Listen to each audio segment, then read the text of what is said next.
Bom dia, nono ano. Nossa aula de ciências, nós vamos dar sequência ao nosso conteúdo, tá? Fazendo a correção da página 291, peguem aí o livro de vocês. Algumas dessas questões, elas foram abordadas lá na disciplina de biologia, tá? Por isso a gente vai passar um pouquinho rápido delas, tá? E vamos dar sequência ao capítulo 2. Essa primeira questão, gente, aí da página 291, ela é igualzinha àquela que a gente fez lá na biologia, tá? Então, se vocês assistirem a aula de biologia primeiro, vocês vão ouvir essa explicação. Ele mostra aí, pede para você montar um heredograma, né?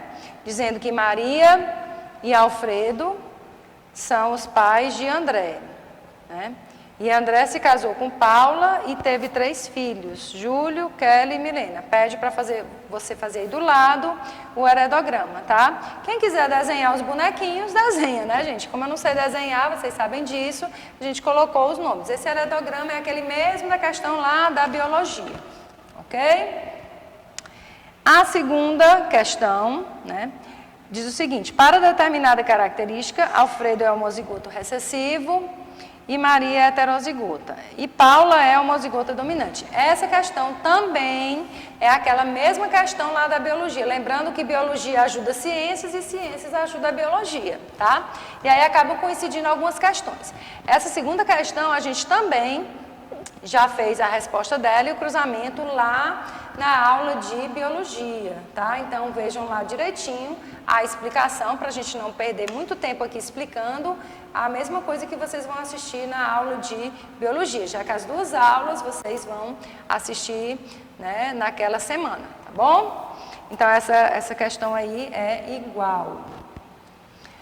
Aí nós temos aqui atividades, também na página 291, né? Ele mostra aí um heredograma e ele pergunta 4 coisas, né? 4 situações, que são algumas também das perguntas que nós respondemos lá na biologia, ok? Mas vamos lá. Primeiro item, né? Quais números representam indivíduos do sexo feminino e do sexo masculino? Né? A gente olhou, né? O que for círculozinho é feminino, o que for quadradinho é masculino, tá? Então, feminino é o número 1, 4 e 5, e o número masculino 2, 3 e 6, tá? 2, 3 e 6. B, quais os indivíduos que são representados como filhos, né? São os que estão embaixo. Existem 4 filhos, que são os números 3, 4, 5 e 6, né? Conforme a gente já respondeu. O item C, como são os gametas formados pelos indivíduos 1, 2 e 4? O indivíduo 1, ele forma 2 tipos, né, de gameta, A grande e Azinho, 50% cada. O indivíduo 2 forma o gameta A grande ou o gameta Azinho, 50% cada. E o indivíduo 4, ele só forma gameta do tipo Azinho, tá? Por quê? Porque ele é homozigoto recessivo, tá? Como mostra aí na imagem. E o item D, há como determinar os gametas dos indivíduos 3, 5 e 6, né? A gente colocou que não, né? Não tem como determinar. Por quê? Porque não se sabe qual é o genótipo deles. Então, quando você olha o heredograma, esses indivíduos 3, 5 e 6, eles estão com um A grande e um tracinho do lado. Esse tracinho representa que desse lado do A grande pode estar um outro A grande ou pode estar um Azinho, tá bom? Agora, nós vamos dar sequência aí ao nosso capítulo, né?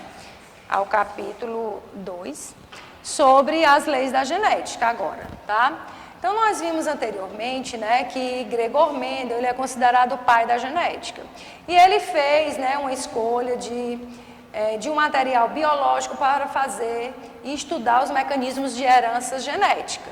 Daí, ele trabalhou lá no mosteiro, né, onde ele vivia, e fez um trabalho com a plantinha de ervilha. E os estudos, né, o resultado desse estudo com ervilha, ele pôde aplicar a toda a transmissão hereditária de todas as espécies, não só da ervilha, ok? Então, vamos lá. O primeiro caso, né, que Mendel estudou foi de observar e estudar uma característica por vez. Por quê? Porque quando o Mendel fazia os cruzamentos entre as plantas de ervilha, ele via que eram 7 características que a gente mostrou nas aulas passadas, que tinha até uma tabela, mostrando a cor da semente, se era amarela ou verde, o aspecto da semente, se era lisa ou se era rugosa, tá? A cor da vagem.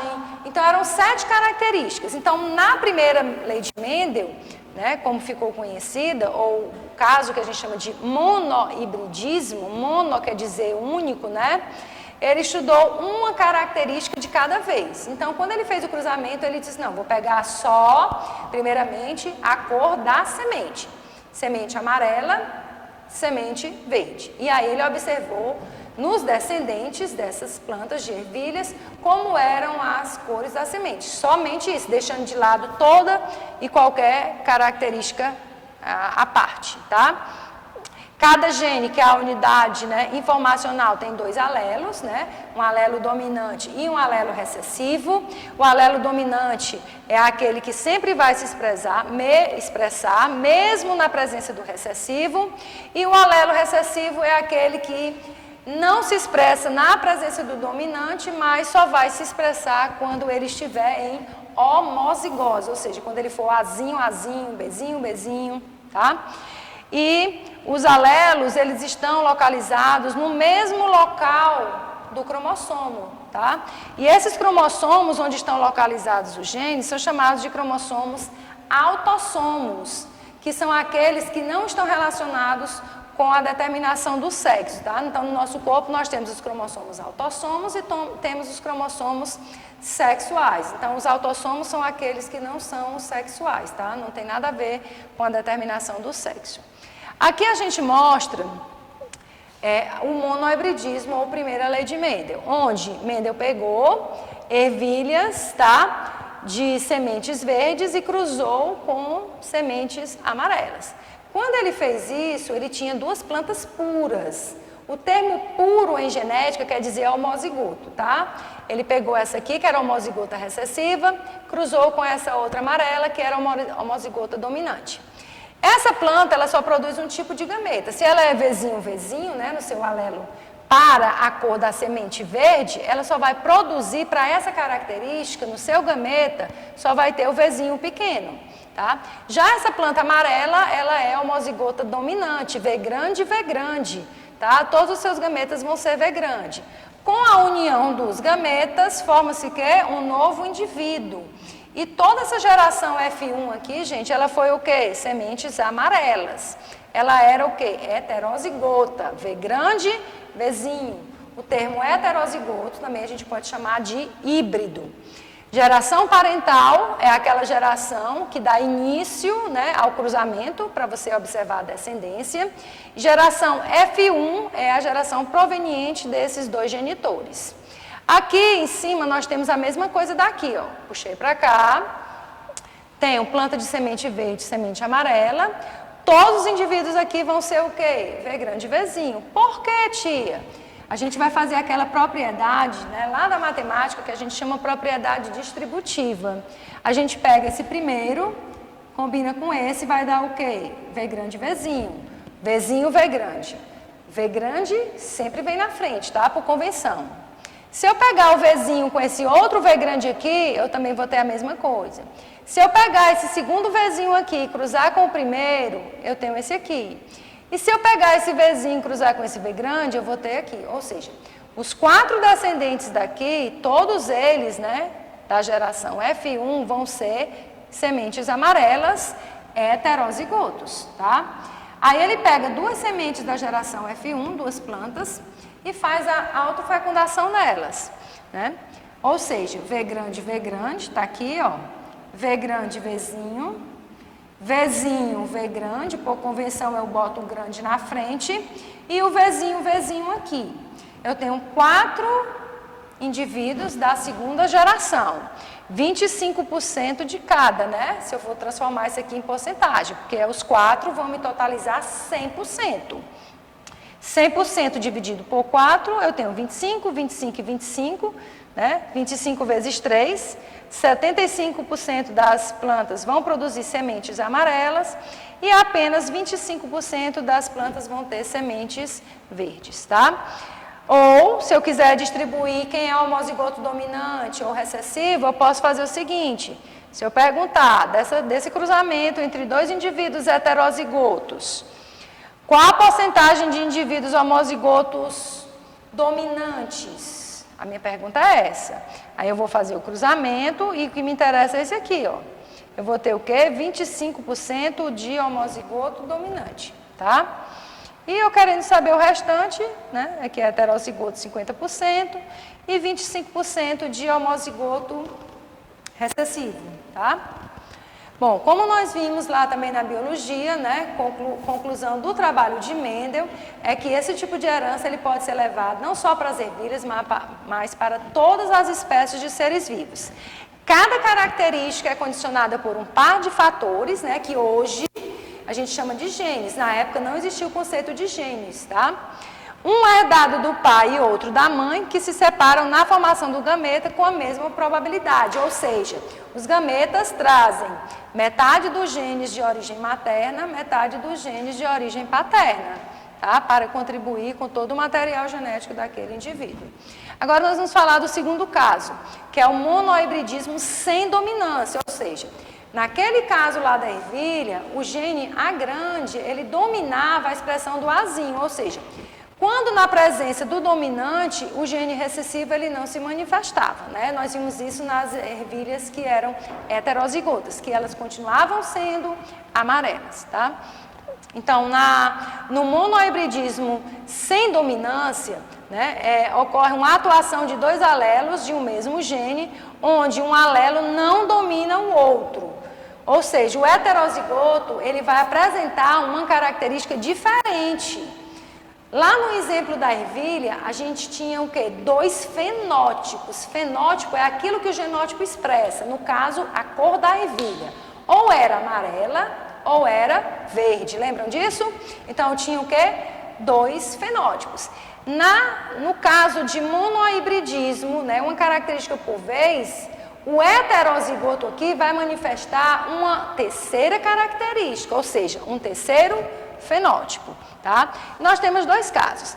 A herança intermediária, onde o fenótipo ele é intermediário, ele nem é igual à mãe e nem o pai. No caso dessa florzinha, ó, eu tenho aqui um caso de herança intermediária, onde eu tenho uma flor vermelha, uma planta que produz uma flor vermelha, tá? E outra que produz a flor branca. Quando essas plantas são cruzadas, ela vai produzir uma plantinha de flor rosa, totalmente diferente. Então, aqui o heterozigoto ele vai manifestar mais um fenótipo. Eu tenho um fenótipo vermelho, fenótipo branco e vai surgir um terceiro fenótipo que é a cor rosa. Quando pega-se esse indivíduo aqui, heterozigoto, tá? V grande, B grande. Aqui a gente não utiliza letras minúsculas, por quê? Porque não é a herança com dominância, é uma herança sem dominância. Então é V grande, vermelho, B grande, branco, V grande, B grande, rosa. Quando a gente faz o cruzamento dessa planta aqui, que vai ser B grande, B grande, né? Com outra dela, tá? A gente vai ter justamente esse quadrado de Punnett, onde eu tenho V com V, vai ser flor vermelha, V com B, rosa, B com V, eu tenho rosa, e o B com B eu tenho branca, certo? Então, a herança intermediária, a característica que aparece, ela é intermediária. Já a codominância, o heterozigoto, ele vai ser portador de características tanto de um genitor quanto do outro, simultaneamente, não é uma coisa intermediária. Aqui a gente tem uma raça de bovinos, né, short, que aqui a fêmea ela é branca, B grande, e o touro ele é homozigoto, V grande. Isso quando faz o cruzamento, o heterozigoto ele vai ter uma coloração da pelagem que a gente chama de malhado, né, ou ruão, tá? também é um caso, nesse caso aí, de codominância. Os tipos sanguíneos, né, o fator RH, também é um caso de codominância, tá, do sistema ABO. Vamos falar agora do polialelismo. Polialelismo. Poli quer dizer vários, alelismo vem de alelos. Então, são determinadas características que nós temos que elas não se manifestam por apenas 2 genes, mas sim por mais de 3 genes, tá? Que sempre vão se combinar de 2 em 2, mas existem mais. Aqui, ó, o nosso grupo sanguíneo, tá? Nós estudamos em outra oportunidade. O nosso grupo sanguíneo, nós temos 3 genes responsáveis pelo nosso grupo sanguíneo. O gene IA, o gene IB e o gene Izinho, certo?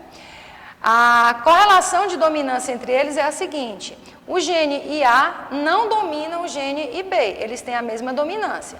Só que ambos vão dominar a expressão do Izinho, ou seja, se eu tiver um indivíduo assim, ó, IA, Izinho, a característica que vai se manifestar é do grupo sanguíneo A, ó. A pessoa vai ser do grupo sanguíneo A, mesmo sendo portador do Izinho. Então, esse gene aqui, IA, domina a expressão do Izinho, a mesma forma que o gene B também domina.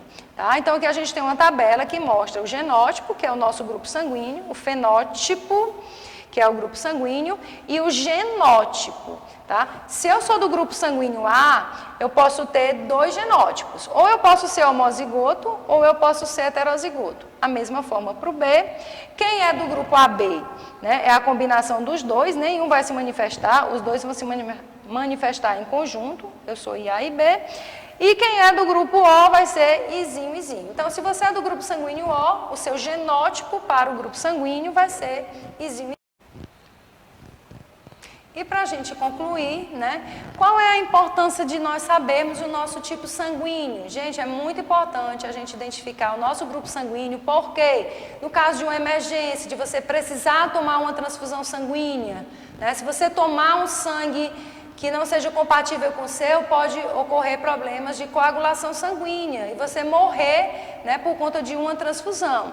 Então, só relembrando, isso aqui a gente já explicou em outra oportunidade, que aqui nós temos o sistema ABO, que é o de grupo sanguíneo. Grupo sanguíneo O, AB, A e B. Tá?